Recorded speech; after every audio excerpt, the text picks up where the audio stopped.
How's it going, people? Salmon Slapper here, and this is your quick and dirty guide to Queen Black Dragon, nice and simple. So minimum requirements, if you can even call them that, is level 80 in range, mage, attack or strength, depending on which type of combat you're going to use. I do recommend range to start with if you're new to QBD. You need at least one defense. Yes, it is possible to do this bollock naked with one defense, good times. You can do 43 prayer for the protection prayers, that'd be handy, and 67 in order to actually go in and stab QBD in the eye. Recommended wise, I would recommend 80 stats again, plus the 70 defense for the God Wars power armor, 85 plus herbal for the super anti-fires because they will be immensely useful, and 43 plus prayer, obviously 92 or 95 would be nice for soul split and the turmoil goodness, and obviously experience with QBD would also be, well, quite handy, let's be fair. Miscellaneous wise, the agility shortcut to get down to QBD nice and quick will require 50 agility, nice and easy. Having player own ports bank unlocked will speed things up for you as well, and doing the song from the depths and completing it will lessen the amount of damage you take from a dragon fire breath, which again, let's be honest, it's probably going to be handy fighting a dragon, you know, not dying instantly to fire. It's quite an handy little requirement. Either way, that is pretty much it, so let's get into the next bit, shall we? So, armor and weapon wise, what do you need to take? Well, quite frankly, it is possible to do QBD bollock naked with just a weapon, but I suppose since this is a guide, you can do it with Void, and that is the same equipment I used when I took it out the first time with an account with the same stats as I recommended. So it is entirely possible to do it with a Void. And it is actually a kind of viable option even if you are massively high level. Void will help out quite a bit. The next stage up from that is going to be anything up to your God Wars Dungeon armor, and the reason why I'm specifying God Wars Dungeon is because it's power armor, which means more damage, which means less damage taken. You can downgrade that to the Fremenic power armor, the level 50 stuff, the skeletal and the spined, as well as the rock shell. And obviously that leaves us with the final choice, which I've decided to name the face roll, because quite frankly, if you're rocking tier 90s, I'm questioning why you're watching this guide, since you can probably simply face roll on your keyboard and kill the QBD. You should probably be poking bigger stuff. Either way, that is your equipment setup. Weapon wise, I would recommend anything from about the tier 60 above. Tier 70 would be better.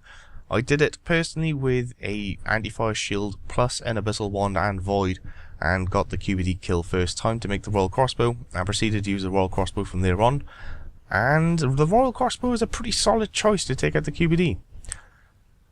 And for this reason, I'm going to base this guide on range, since mage follows pretty much identical setup. Range is probably the better option to choose when you're first learning QBD, but don't get me wrong, it is entirely possible to face roll QBD with melee as well as mage.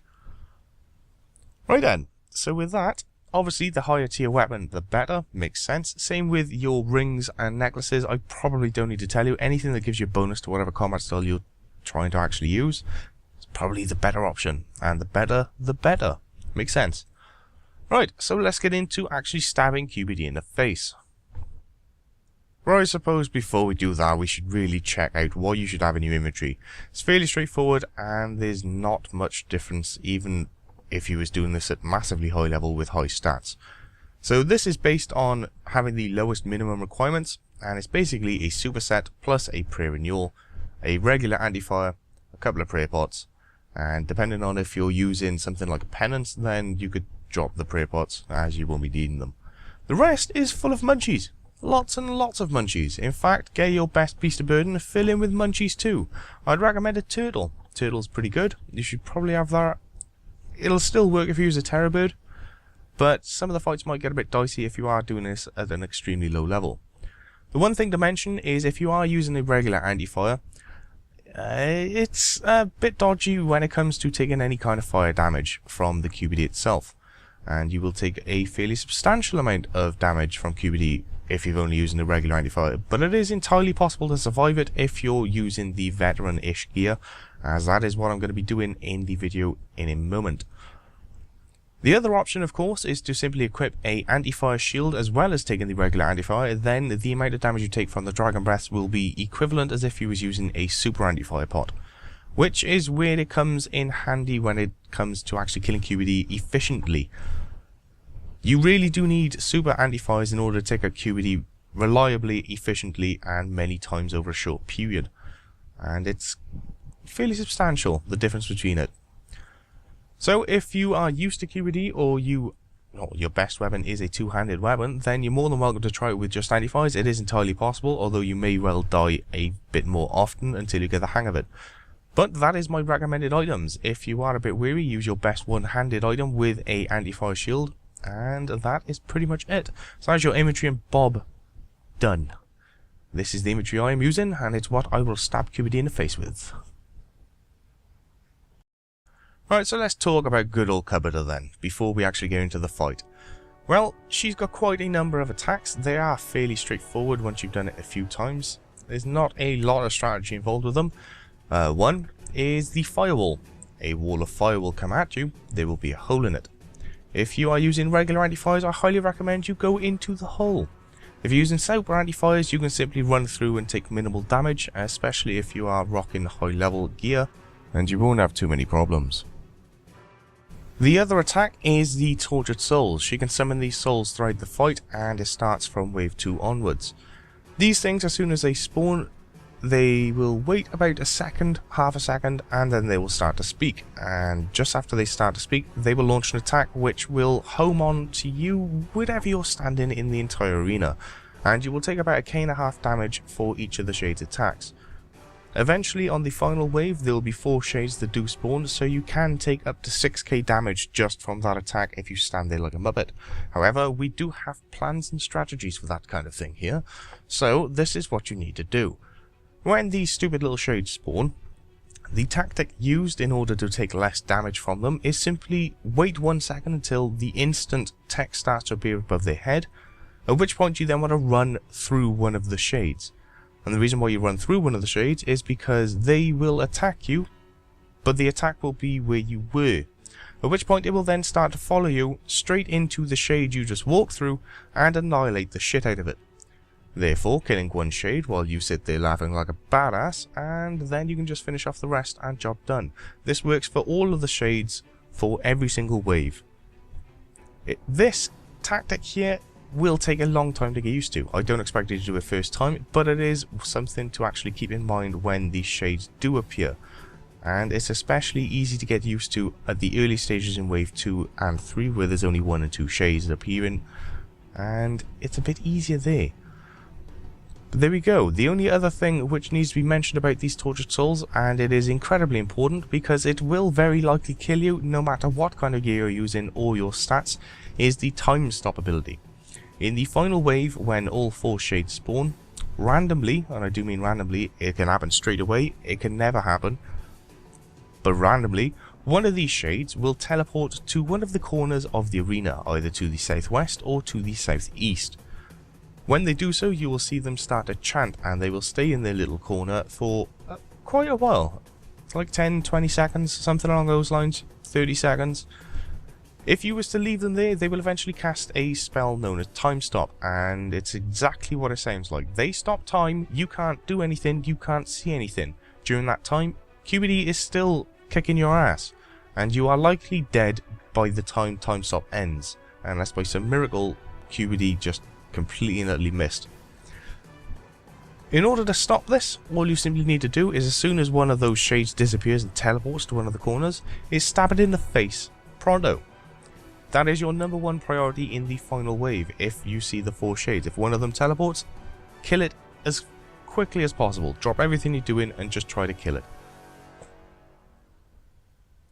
Now onto QBD's more basic attacks. If you were attacking her at range, either with range or mage, and you were a fair distance away, she will attack you with range. So just use protect from range, lots of ranges, and just keep on pew-pewing her in the face. That'll be your best bet. Unless you're a high level, then Soul Split may work in your favour a bit better.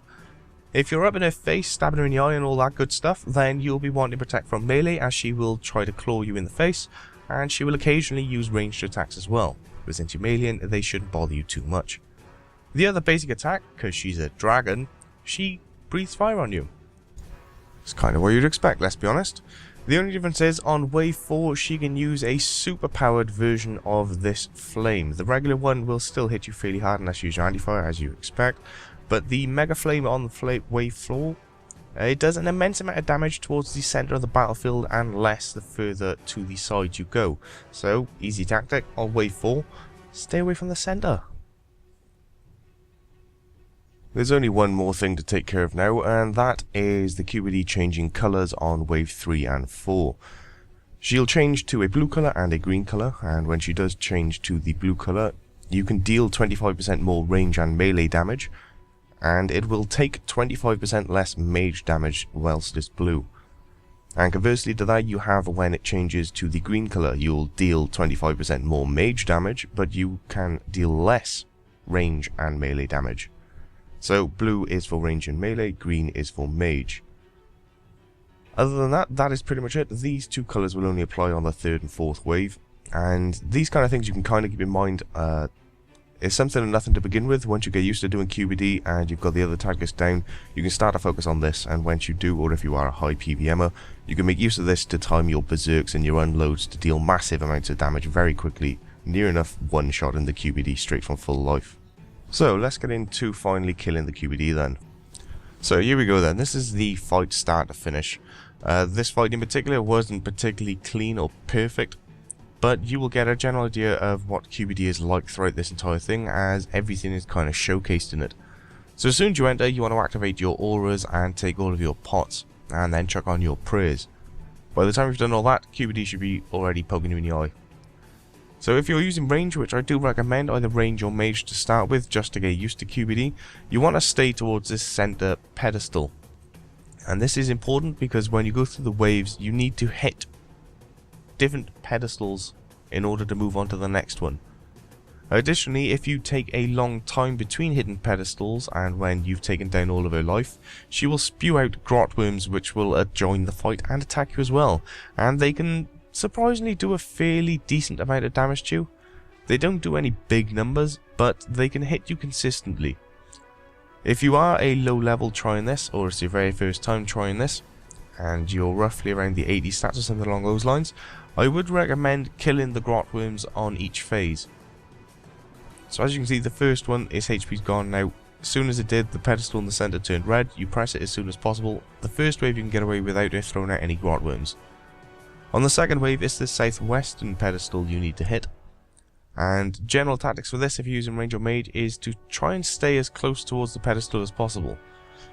As you can see on the floor, there's some shiny light stuff. You can actually walk on that, but if you stay on it for too long, you will take hefty amounts of damage for no particular reason. So honestly, stay away from it as much as possible. The only time you need to stand on those things is when you actually need to click the pedestal.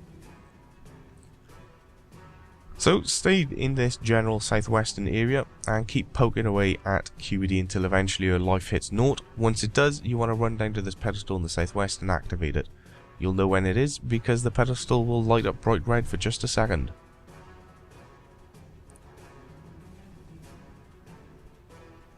So that is it. Simple as that. That is wave 2 down. And 1 grot worm's come out, as I said. From the second, third and the final wave, 1 grot worm should be coming out if you're doing it on time and perfectly. As you can see, she just turned blue as well, which means she's now resistant against range and melee. So not to worry, this is basically following the same premise as before, only on wave 3 it'll be the southeastern pedestal that needs to be activated. So you want to hover around in this general area and you'll be golden. The only thing to watch out for in this wave is the shades popping out. Besides that, if you're wondering ability wise what to use on QBD, if you haven't done the world weights and gain access to this swift death and stuff like that, the ultimate abilities from those quests in particular, then you can just stay using rapid fire and snapshot. There's no real reason to actually use an ultimate, especially if you're using a two-handed weapon, as there's no particularly nice ones. If you are dual wielding though, unload is always a good option. So besides that, the last wave is going to be your scariest wave of the lot. If you have, I would highly recommend keeping your adrenaline up for the last wave, as killing the QBD as quickly as possible on this wave is a very, very, very good idea. Simple reason is, it's this wave where she goes a bit bonkers and you can take a hefty amount of damage for no particular reason. If you were meleeing, then it'd be something along the lines of berserk and then adrenaline pot into assault just to kill it quickly. As you can see, these are the 4 shades. If you time it right, just as they talk and move, you can kill them all off without actually trying, and simple as that. And time stop does get involved here. As you can see, teleports, starts chanting in the corner, he's a priority, and then the super breath comes out, and I'm only using basic anti-fires, and I nearly die in the process. So as I said before, QBD is a bit of a troublesome one. It's relatively easy once you get the hang of it, but you can still randomly die just for stupid mistakes and some bad timing, that kind of thing. But in a nutshell, final wave, stay on the sides, and just pew her until she's dead. Ideally quicker rather than slower. Tactics adrenaline wise throughout it is going to vary depending on your level.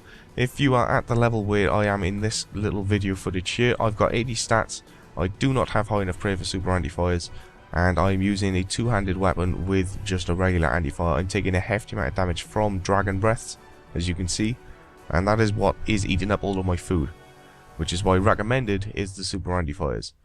You can remedy this if you had a good one-handed weapon with a anti-dragonfire shield plus an anti-fire pot. That will give you the same effect as using a super anti-fire. Whichever one you choose, it's best to use the highest possible weapon you have, as the accuracy will help a huge amount when fighting QBD. And with that said, that is pretty much it, people. So that is QBD in a nutshell. And that is all there is to it. It is entirely possible. I've done this with Void, just using an Abyssal Wand and Dragonfire Shield, and that's with the same minimum requirement stats. That's just using a regular anti-fire pot plus the shield, Abyssal Wand with some regular Void. Literally the first stage of Void, is not elite or superior, just the basic stuff.